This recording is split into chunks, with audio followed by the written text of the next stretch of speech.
En excitant un grand nombre d'atomes, on peut donc cloner un grand nombre de photons.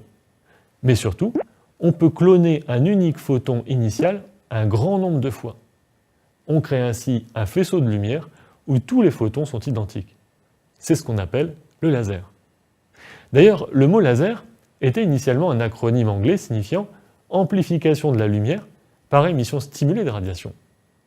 Pour les mêmes raisons que l'absorption, un atome donné ne peut pas émettre de la lumière de n'importe quelle couleur. Par nature, un laser donné n'émet donc que des couleurs bien spécifiques qui dépendent notamment du matériau utilisé. Par exemple, les lasers verts peuvent être obtenus en excitant du néodyme, et les lasers rouges en excitant du néon. La propriété qui différencie de façon flagrante le laser de n'importe quelle autre source lumineuse, c'est la directivité du faisceau. Dans les autres sources de lumière, les photons sont émis par émission spontanée, et donc dans toutes les directions. Dans un laser, tous les photons vont dans la même direction. Cette directivité a une conséquence importante sur la puissance émise.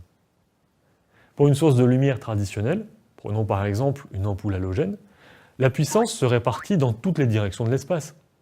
Et de ce fait-là, en un point donné, la puissance est très faible.